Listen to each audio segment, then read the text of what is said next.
เบาโกโบโอเคกับสร้างเพิ่นมาเฮ็ดเฮือนนี่เนาะพี่น้องเนาะโบโอเคเลยใส่เพิ่นมาเฮ็ดใหม่ตัวเพิ่นโบกนี่มันกระตุกกระติกแล้วมันแตกจังซี่แล้วก็บอลลูกบอลโน่นโบโอเคเลยกับสร้างนี่ใส่เพิ่นมาแปลงใหม่เบิดเด้อันเกิดขึ้นมีแต่กับครอบครัวเบาโกพี่น้องเอ้ยเนาะเออที่แรกเขื่อนหลังนี่ก็ว่าสร้างเฮ็ดอันหลังคาหัวบ่มาแปลงมาบัดนี้โบกบ่ละเอียดนี่โบกบ่ละเอียดแล้วก็ใส่ทางสร้างโบกเพิ่นมาโบกใหม่เบิดมาเฮ็ดให้มันละเอียดแล้วก็มันงามมื้อนี้เบาโกมากับน้องชายเพิ่นมาอนามัยทางหน้าบ้านเนาะพี่น้องเนาะมันหกแห้งแล้วก็คือตอนสร้างเพิ่นเฮ็ดเฮือนนี้พี่น้องน่ะเพิ่นโบกเฮือนบ่มีไผอยู่เด้ทั้งพ่อก็แล้วก็แม่เบาโกหันแม่นว่าไปหน้าเพิ่นเบิดไปหัวไปชวนเพิ่นเบิดพี่น้องเอ้ยบ่มีไผอยู่บ่มีไผเบิ่งนำเพิ่นหั่นน่ะเพิ่นก็เฮ็ดตามใจเพิ่นเลยเฮ็ดแบบบ่ละเอียดหั่นน่ะพอแต่แล้วมือแล้วอันนี้ซื่อๆเดี๋ยวเบาโกสิอ่านคอมเมนต์เด้อพี่น้องเด้อคอมเมนต์ว่าผู้ใดเป็นคนโชคดีที่สิได้มาทุเรียนเป็นคนต่อไปนะพี่น้องเนาะสิเบิ่งคอมเมนต์ที่ว่า FC เพิ่นคอมเมนต์มานั่นน่ะสิมีชื่อผู้ใดหลายกว่าอยู่ในหั่นชื่อไผหลายกว่าแสดงผู้นั้นได้ทุเรียนพี่น้องเนาะ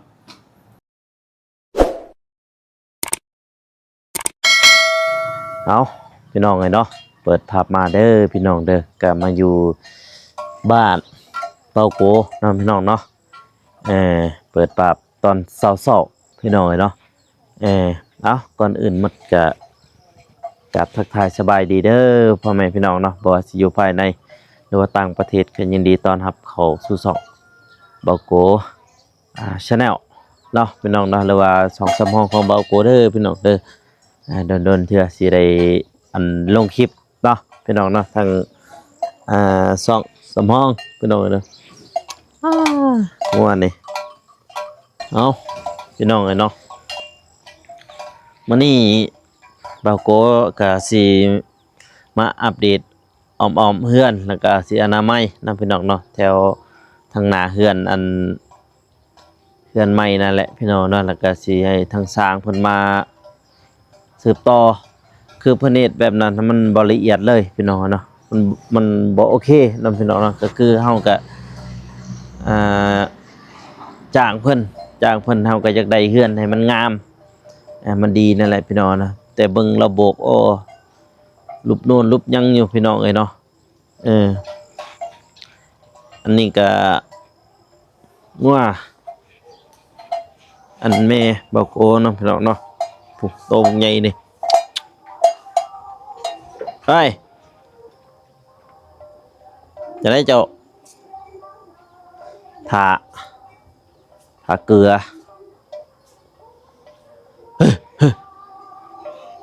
ตัวนี้ยอกสบายตัวนี้อืมอืมอืมอืมอืม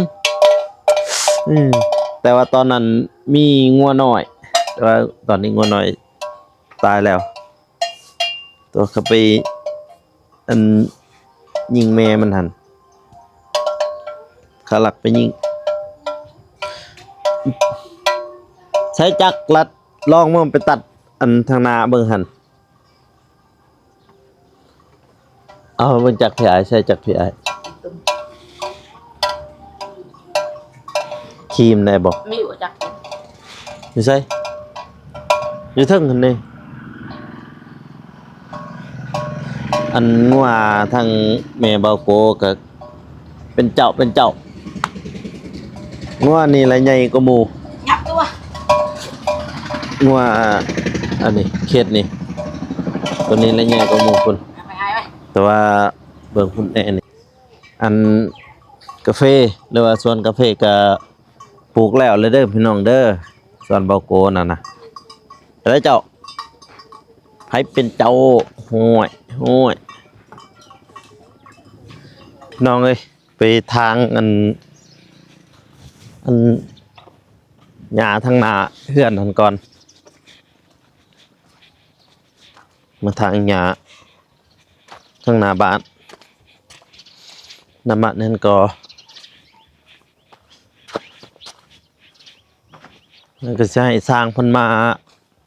อันนี้ขึ้นทางหลังนี่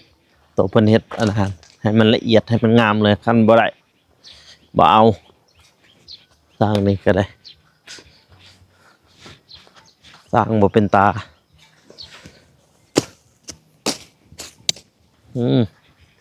มาทางหน้านี่มันหกแห้งเลย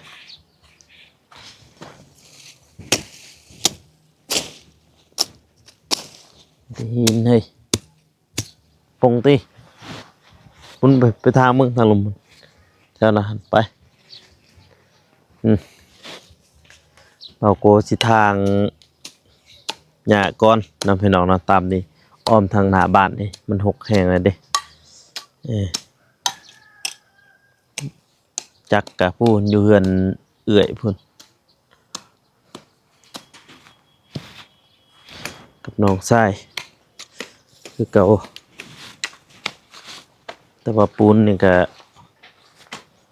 มาปกเลยเห็นบ่เอาผ้าบัดมาปกเรียบร้อยนี่ใช้ทางมาเฮ็ดขึ้นพี่น้องเอ้ยแบบนี้บ่ได้แบบนี้ปูนโบกครึ่งหนึงแล้วครึ่งหนึงหยุด3 มื้อดี4 มื้อมาบางทีก็บ่มาหลังปีใหม่ของเพิ่นมีแต่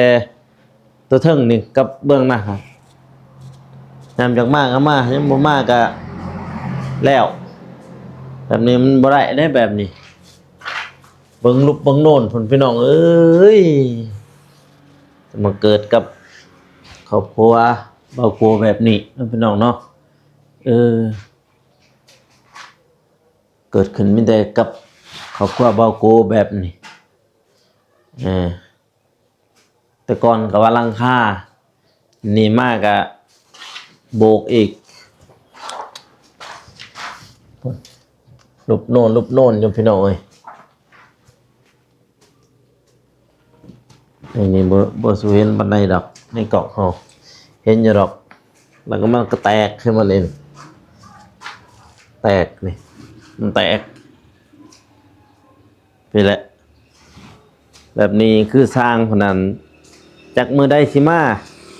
อยากมากก็มาบ่อยากมากก็แล้วไปเพิ่นเฮ็ดสร้างกันนี่พี่น้องเนาะนี่เอาเฟซเอาเบอร์เพิ่นเมื่อกี้นี่กำลังสิโทรหาทางเพิ่นให้เพิ่นมาแกะเบิดคืนแถวนี้สิให้ทางสร้างเพิ่นนำพี่น้องเนาะคือมื้อนี้ก็สิให้ทางสร้างเพิ่นมา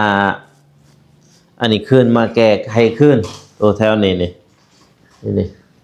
ลุบโน่นลุบโน่นพุ่นแถวนี้นี่ใส่แกะไม่เบิดหันบ่แกะบ่ได้นั่นนี่เบา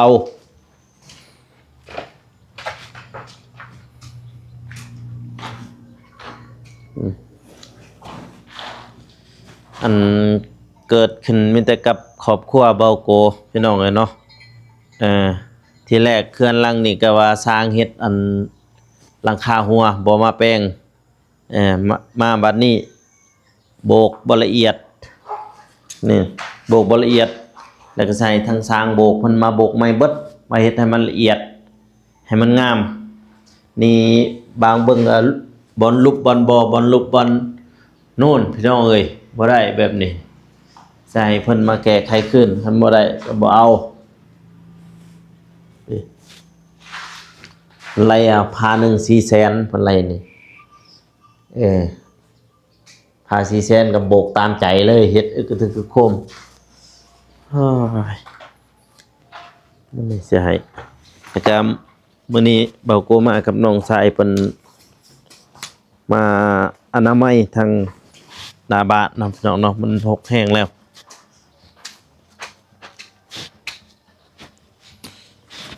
ป้าทางข้างหน้าอนามัยมันก่อน จากปีใดสิแล้วจากปีใดสิอยู่บัดนี้นี่บ่ฮู้คือกันนะ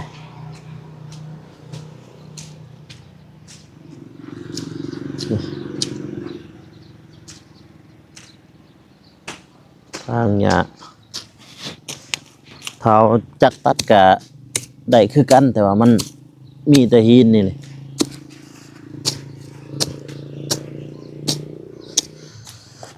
อึบปะ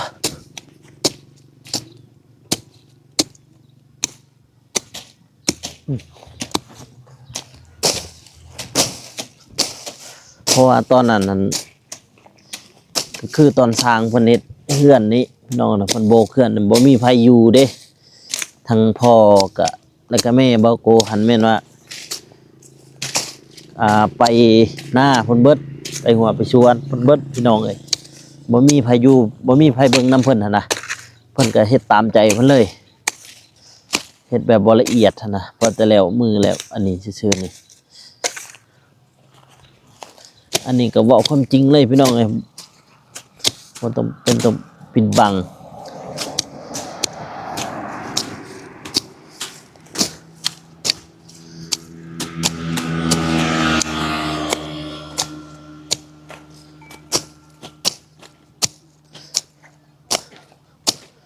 มื้อนี้ออกให้งานแต่เช้าเลยโอ้ย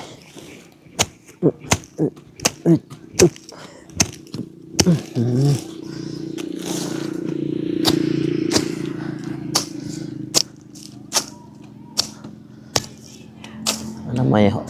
หอบก่อนแล้วก็ทำเป็นไปได้มันสิเก็บหินนี่เลยเก็บลงไปลุ่มหุ่นมด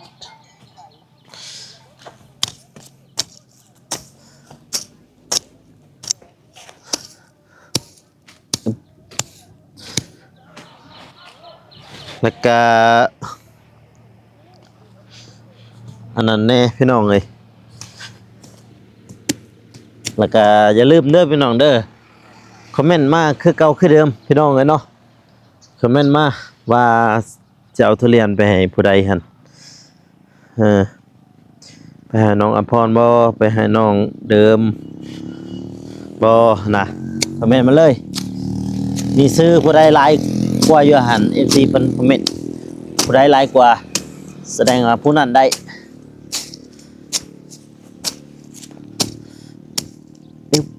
หรือว่าสิไปให้อันลูกฟ้าแฝดนั่นนะลูกครึ่งไทยลาวนั่นนะอาจจะใหญ่แล้วด้นแล้วบ่ได้ไปเยี่ยมยามลูกครึ่งไทยลาว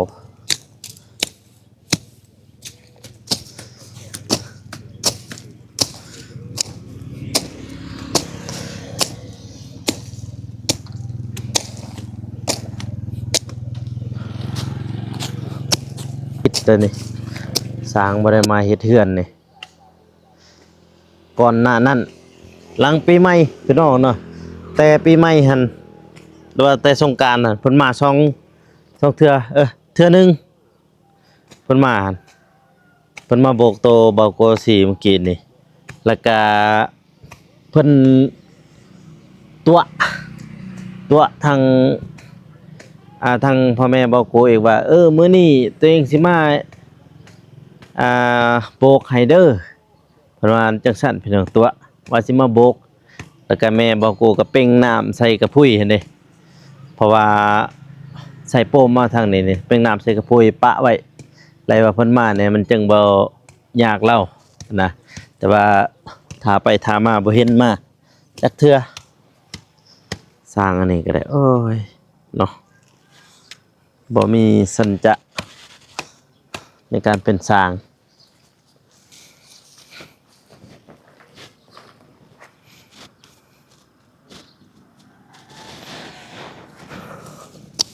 โอ้ยโอ้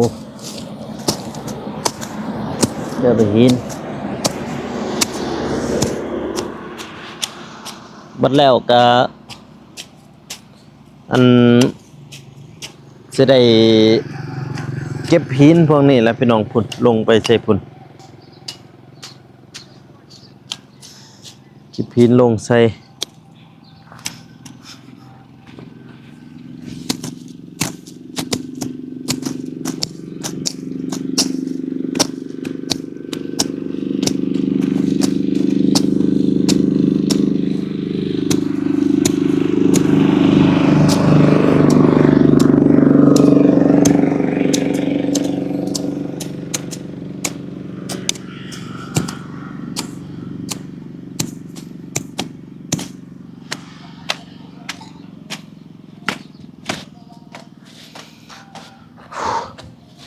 บรรยากาศยามเช้าเด้อพี่น้องเด้อทางบ้านเบาโกอากาศก็ค่อนข้างดีเลยเนี่ยน้ำหมอกเบิ่งท้องฟ้าโอ้โชเจ๋วเลยลายฮะจอนงัวเรามัน50-60 โตเนี่ยนะไปละตอละทางต่อโอ้ย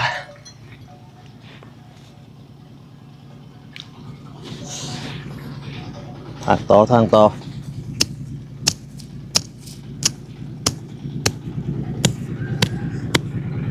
คนถ่ายจะถนัดมันเด้อ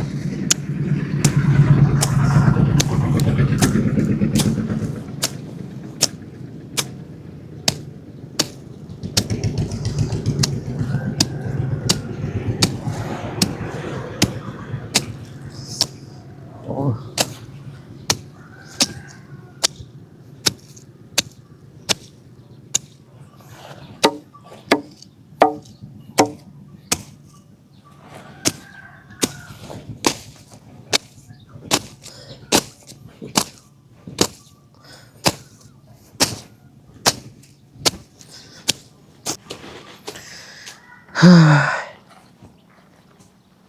นี่แหละ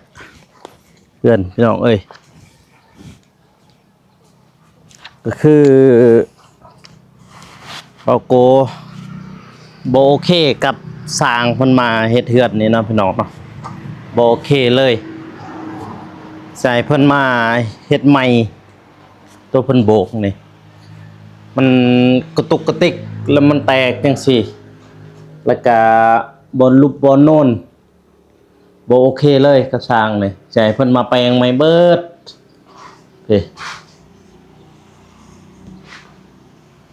ใส่ทางมาแปลงใหม่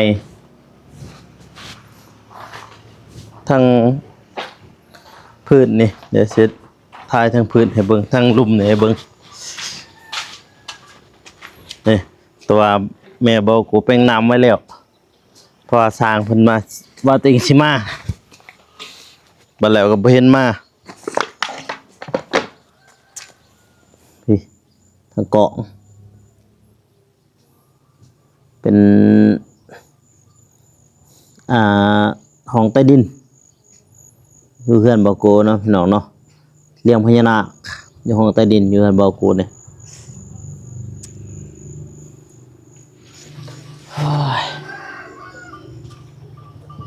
มาทางหน้าบ้านมันหกมันเหือมันอันนี้เลยให้มันเป็นคือทางหน้าบ้านเขาเนี่ยใช่เพิ่นมานี่ไม่มาเฮ็ดให้มันจบให้มันงามเลยให้เพิ่นมาคู่มือเลยเพราะมีปูนเมียงแหละแต่ว่าเพิ่นบ่เฮ็ดแม่นว่ายุติจ้าง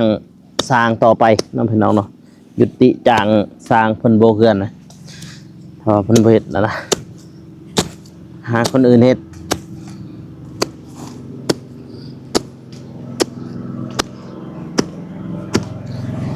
เพราะว่าเฮือนนี่ก็มันก็หลายปีนั่นแหละพี่น้องเคยเห็นแล้วมันหลายปีแต่บัดนี้หันทางแม่ก็อยากขึ้นอยากอยู่อยากนอนนั่นแหละพี่น้องเอ้ยเนาะพออยู่เฮือนเก่าก็ยามร้อนก็ร้อนยามฝนตกก็มันหัวพี่น้องเอ้ยนะอยู่เฮือนเก่าหั่นคือเห็นว่าโกถ่ายตอนนั้นหั่น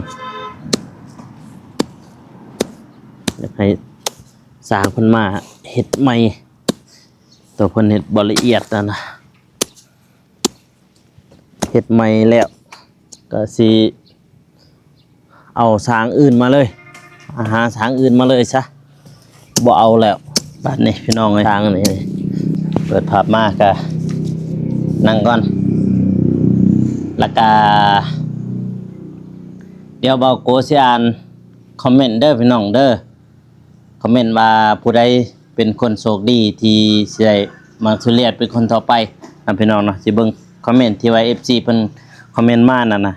สิมีชื่อผู้ใดหลายกว่าอยู่ในหั่นชื่อไผผู้นั้นชื่อไผหลายกว่าแสดงผู้นั้นได้ทุเรียนพี่น้องเนาะ